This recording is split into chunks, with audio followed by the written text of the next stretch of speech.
The king's had enough.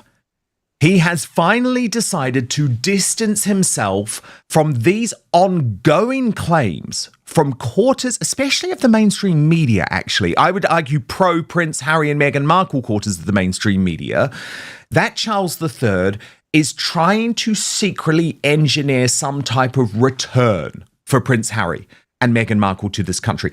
That King Charles is in some way working in cahoots with Prince Harry and Meghan Markle to make this couple who are so hated by the public in some way more politically palatable.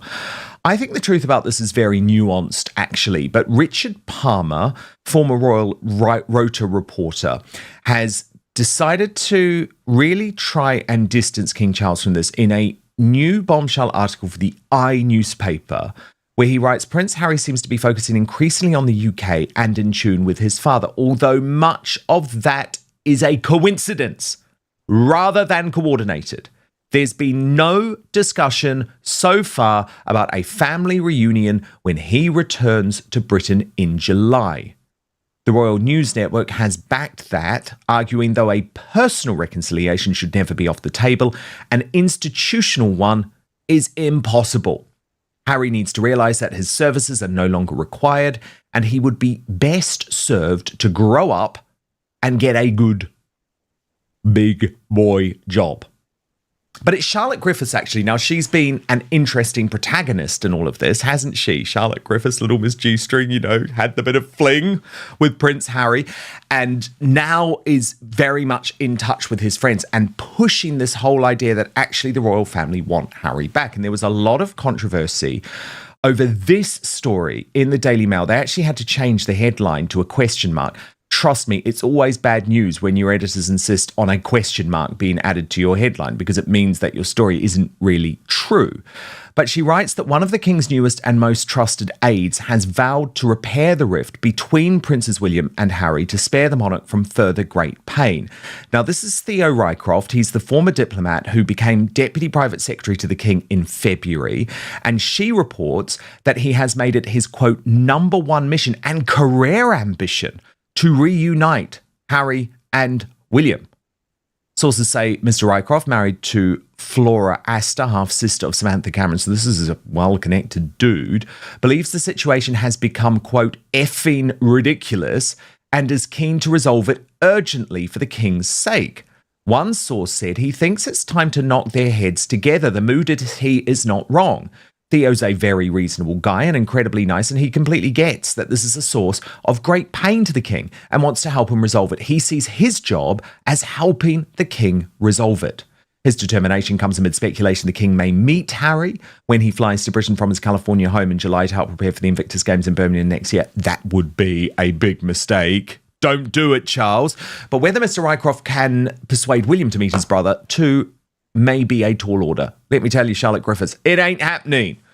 William has allegedly barred any mention of Harry in his presence. That's true, following damaging revelations in his memoir, Spare. Friends of Mr. Rycroft say he has quickly gained influence within the king's inner circle, not simply because of his establishment connections, but because of his reputation as a calm and politically astute operator capable of navigating difficult personalities and delicate situations. Look, honestly, I think right now it would be easier to put Volodymyr Zelensky and Vladimir Putin in a room together having a hug than Harry and William. So I don't think this diplomat is going to be able to do it, despite all of those credentials, which meant he did do a very good job with the king's state visit. Griffiths reports that crucially, he is close to William. During his Paris posting, he worked closely with William on several high-profile international engagements, including the Prince of Wales' hugely scrutinised trip for the reopening of Notre Dame Cathedral, an event that also saw William meet Donald Trump. But it doesn't matter, because William is clear he is not discussing Harry at all with officials. But one insider said Theo believes that Harry and William need to be forced to shake hands and allow Charles to repair his relationship with Harry. The source adds, I would be very surprised if Harry doesn't see Charles when he is in the UK. Theo would not be one of the many aides at the palace wishing to block a meeting. But while he may be outnumbered after the US visit, he is the most respected man in the building right now. It is unclear whether Harry will bring Meghan and their children to Britain with him in July. Doing so would rely on the Home Office granting his family police protection, which remains under review. A Buckingham Palace source declined to comment. However, someone close to Mr. Rycroft said Theo has never held or expressed the views as claimed. However, Charlotte Griffiths, the ex-bit on the side of Prince Harry, she's a very pretty girl, is standing by her story. While many in royal circles disagree, including Paula Frolic, the woman behind Paula Frolic Uncensored on Substack and YouTube, who says that actually perhaps the most striking revelation in a conversation from a source of hers close to the palace, directly addressing the persistent talk of a Project Thor between Harry and the royal family, was that no one ever wants to see Meghan again. And who can blame them? Paula reports from her source, I spoke to one of my very good sources and no, there is no Project Thor. The reason why is that, yes, the king would like to see his son and his grandson. No one ever wants to see Meghan again, but they understand Harry is fully untrustworthy and so therefore they can't be around him. Alison Boshoff of the Daily Mail, editor-at-large, agreed. And what's interesting about that is, of course, it is her colleague, Richard Eden, at the Daily Mail, who has been pushing this idea of Project Thor alongside Charlotte Griffiths. But she told Paula, I think there are a lot of people who think Harry is very untrustworthy. They may or may not include the king, but there are a lot of voices who don't want to trust Harry under any circumstances, even if it's just him, not Meghan. Paula adds, as for Harry's reported eagerness for reconciliation, Boshoff was characteristically dry. I think the Project Thor is overstated and coming from Harry's side. I think it's another one of those things where Harry puts his wishes out in the media and hope it comes true. Absolutely. She compared it to the endless cycle of stories about Harry being welcome at Sandringham or hoping for an invitation, dispatches from a wish, not a reality. So Paula Frolic, what is going on here? What is really going on here? You know, Dan, what is actually going on is Harry and Meghan need to be associated with the real royals again. Again, we were just talking about how nothing they're doing seems to work. And, you know, Meghan, obviously failure after failure, but Harry, who wants to give his life to charity. Unfortunately, as I've spoken to several people who have worked with him in the past, he's not that smart. He's arrogant and he's lazy. So he wants to give his life to charity. But now, at least in the States, not so much in Britain, everyone is looking at Invictus's finances and saying, hey, this is your big charity left. Sandringham blew up, or not Sentabali blew up. Africa Parks has rape allegations against it. And now you've got Invictus and Travelist left. Invictus has problems. I've been reporting on that for weeks now, but also Travelist is a little dodgy. I've got a piece coming out on that later today.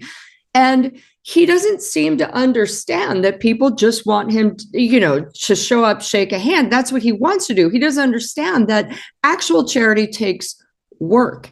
And in order to get donations, you have to be actually associated with the royal family. Also, yes, I do think he misses his dad. Yes, I think he looked at the video of William having the best time ever at the football game and probably ate him up inside with actual jealousy. He wants to be around him. They understand that recollections will always vary at this point. They also understand that no one can be alone in a room with him. I mean, imagine that. Imagine your mother coming over to visit you and see the flower show, but you can't be alone with her. Someone always has to be there. I mean, it's quite pathetic and sad, but every chance he's given, he F's it up in a massive way. And he does something bizarre, like tell his wife everything, tell Gayle King everything, go on ABC and talk about it. Or again, try to bully his father by announcing his wishes via the press, which BT dubs, he of course hates and continually sues.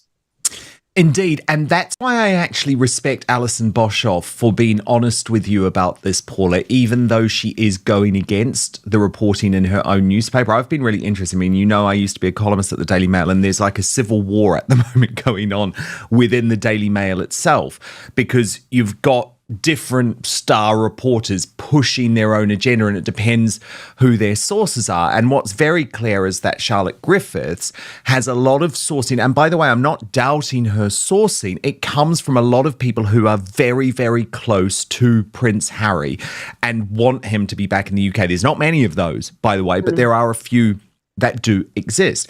So I do think she is being genuine, but Alison is right. Very often, this is Harry putting out into the world what he wants to happen, but they're delusional fantasies rather than actually anything that is properly being discussed within Buckingham Palace.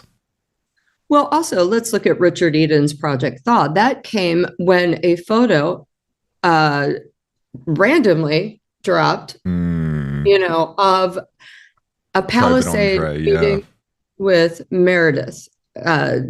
Harry Bates, who was the now departed, but yes, there it is. Wow. Exactly.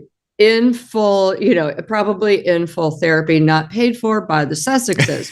So this came about because obviously I think Richard Eden's sourcing was great. Here's the deal. A Palisade goes, Meredith is there, they're meeting, and look, we randomly dropped it to the Daily Mail so they could get a photo. And I think that, again, it is wishful thinking. However, this was also before Australia, where Meghan tried to monetize her trauma closet. This is also before a lot of the Invictus news came down. I think at this point, Invictus is a big story that will tarnish a lot. And I don't know if Charles can afford it to be seen with him. However, you're right. There is kind of a seeming war inside because like a week after, 4 days after Alison Boshoff wrote her piece that nobody really wants to hang out with Meghan anymore, they had a freelancer write, "Are you kidding? The most powerful women in Hollywood won't let Meghan fail." And it just so happened to be 4 Black women who are powerful, not Jamie Kern Lima. And it was a freelancer. So notice that Charlotte Griffiths, who is friendly, didn't even write that. No, but also it was a freelancer who is a Black woman herself, Dominique Hines. So again, there was a particular narrative that was being pushed there. And yeah, I mean, I think the Daily Mail has to get it a bit together because at the end of the day, there is only one truth. And sure, they can present like different sides, but I think they've got to be clear sometimes what is a Harry and Meghan fantasy rather than what is actually going to happen.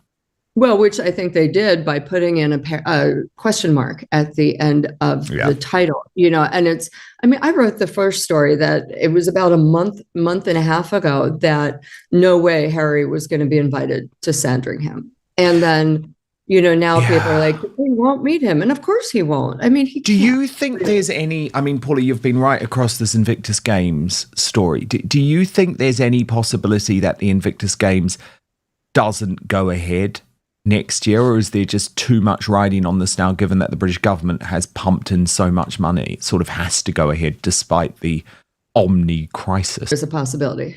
Wow. I think there is. I think that everyone at Invictus, what I've been told by several people is that they're white knuckling it through and they're just going to try to jam it through.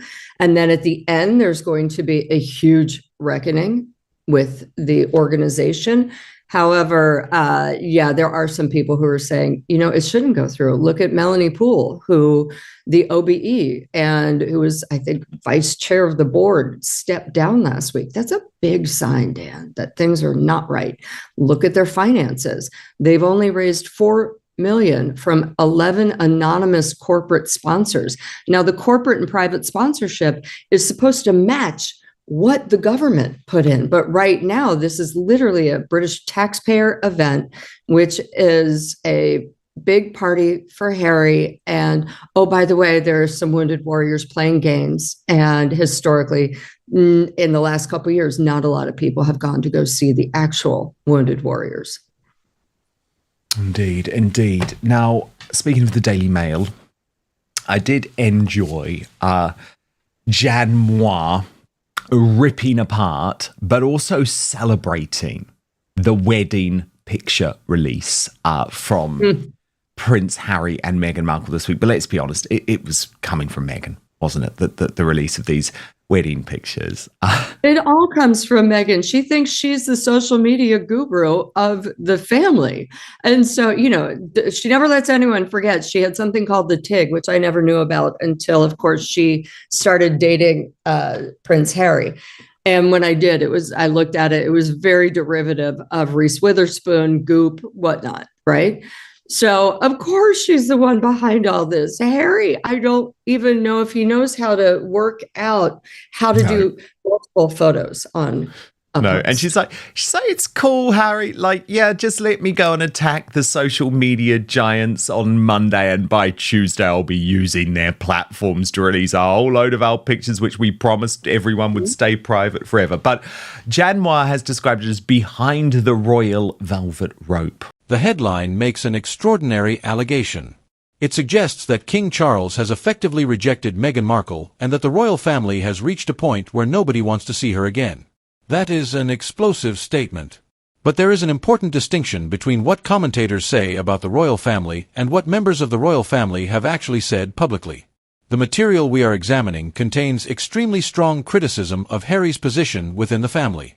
One commentator argues that Harry wants to see his father, but that he has repeatedly damaged his own chances of returning to the royal fold. The discussion even claims that nobody wants to be around Harry and that family members are uncomfortable being alone with him. However, that is commentary from the people involved in the discussion. It is not a direct statement from King Charles saying that he has permanently rejected Meghan. And that distinction is essential. To understand why Meghan is now at the center of this discussion, we first need to understand Harry's relationship with his father. The material suggests that Harry still misses King Charles. One commentator says Harry wants to see his father and suggests that watching Prince William enjoying his life may have intensified Harry's feelings about what he lost. That is an interesting observation. Because despite everything that has happened, Harry's relationship with his father has never completely disappeared from the conversation. There have been disagreements. There have been public accusations. There have been interviews and documentaries. There have been court battles and disputes over security. And yet, beneath all of that, there remains the basic relationship between a father and his son. That is why any possibility of Harry returning to Britain immediately creates questions about Charles. If Harry wants to rebuild that relationship, what happens to Meghan? And would Meghan necessarily be part of that reconciliation? This is where the story becomes particularly interesting. In the source material, there is a claim that people had been saying Meghan would remain in America while Harry returned to Britain. The discussion then asks whether that could have represented the beginning of some type of separation. That is an extraordinary suggestion. But once again, we need to be precise. The material does not prove that Harry and Meghan were separating. What it does show is that the possibility of Harry returning to Britain without Meghan was being discussed. And that possibility matters because it changes the question. Instead of asking whether Harry and Meghan can repair their relationship with the royal family together, we can ask whether Harry might attempt to rebuild his relationship with his family independently. That would be a completely different situation. There is another fascinating detail. Tom Sykes says a friend of Harry had told him that Harry was looking at properties in the Cotswolds. The location was reportedly near Highgrove, an area Harry knew well from his childhood. According to the discussion, Harry knows the roads, the back roads, the pubs, the footpaths, and still has a network of people in the area. That detail is significant, because if Harry were genuinely considering establishing a home in the Cotswolds, it would represent more than simply buying another property. It could mean reconnecting with an environment that existed long before his life in California. It could mean giving his children greater exposure to Britain. And potentially, it could mean creating a practical way for Harry to spend more time near his father and the wider royal family. But again, none of that automatically means Meghan has been rejected. So why does Meghan continue to be such a major part of discussions about Harry's relationship with the royal family? Because Harry and Meghan have largely operated as a unit since leaving royal duties. When one is discussed, the other is usually brought into the conversation. Their interviews have often involved both of them. Their public projects have been associated with both of them. Their move to America involved both of them. And their criticism of royal life has frequently been discussed as a shared Sussex narrative. That makes the possibility of Harry independently rebuilding his relationship with Britain particularly fascinating. If Harry wants greater contact with his father, could that happen without Meghan becoming directly involved? Or would any reconciliation have to include both of them? That may ultimately be one of the biggest questions facing the Sussexes. Harry's relationship with William is arguably one of the most difficult parts of the entire royal family story. The material describes a deep division between the brothers and suggests that Harry's return could potentially affect the broader family dynamic. But William is not simply Harry's brother. He is also the future king. That means any attempt by Harry to rebuild his position within the family inevitably intersects with William's position. Could the brothers reconcile? Now I want to hear from you. Do you think King Charles and Meghan Markle can ever repair their relationship? Let us know what you think in the comments. And if you enjoy royal family news, celebrity commentary, breaking stories, and in-depth analysis, make sure you subscribe to CrownScope Media.